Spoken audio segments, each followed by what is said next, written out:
Voilà, à présent notre deuxième sujet de cette matinée. Amnesty International vient de lancer une campagne contre l'impunité en République centrafricaine.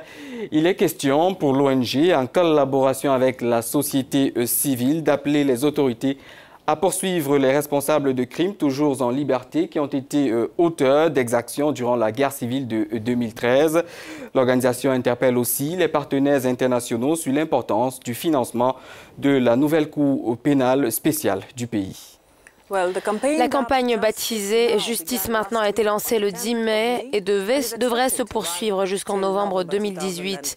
Amnesty International y travaille en collaboration avec la société civile locale afin d'entreprendre des activités de plaidoyer auprès des autorités dans le pays, d'organiser des conférences pour mettre en évidence le besoin de justice, de s'engager avec le nouveau tribunal pénal spécial et d'être formé à la surveillance et d'établir une documentation sur les violations des droits de l'homme. Le conflit qui a éclaté en 2013 en République centrafricaine a majoritairement opposé les anti-Balaka et les ex-Seleka. Plus de 5000 personnes sont mortes dans l'intensification de la violence qui a provoqué une crise humanitaire sans précédent. En mars 2017, plus de 460 000 personnes ont fui le pays et sont devenues des réfugiés dans les pays voisins comme le Tchad, le Cameroun et la République démocratique du Congo. Et quelques 426 000 ont été déplacés à l'intérieur de la Centrafrique.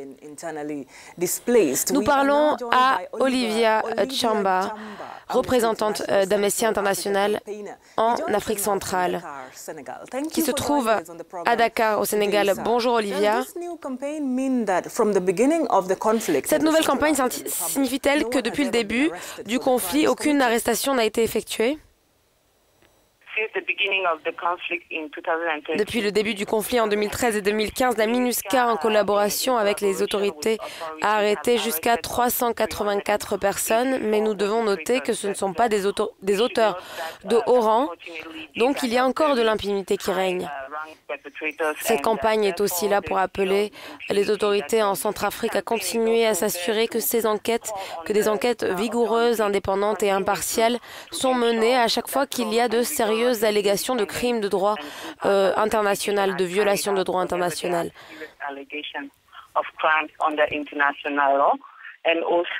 Et aussi à s'assurer que les auteurs présumés font l'objet d'une enquête à la fois par le système judiciaire national que par le tribunal pénal spécial ou par la CPI en fonction de la nécessité.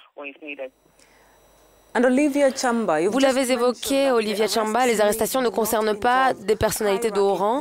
Y a-t-il des personnes en particulier que la justice doit poursuivre ?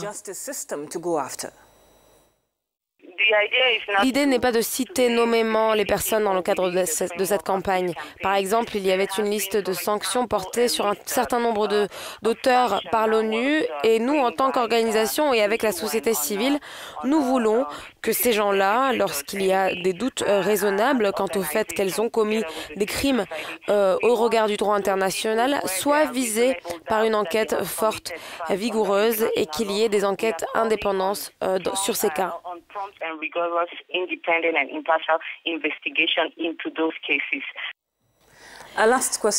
Mais nous parlons, Olivia, d'un système de justice et d'un appareil de sécurité qui ne sont pas réellement en place en Centrafrique, alors qu'il est. Comment avez-vous l'intention d'obtenir justice pour les victimes ? Il y aura certainement des défis, comme vous l'avez indiqué. Il y a des lacunes en termes de capacité du système national pour enquêter sur certains de ces crimes. Mais c'est là une des raisons pour lesquelles nous demandons aux autorités, en collaboration avec nos partenaires, à renforcer leurs capacités et aussi fournir un soutien matériel à la police et à la gendarmerie. Et nous croyons fermement que lorsque cela sera fait, nous nous efforcerons d'obtenir justice pour les victimes du conflit.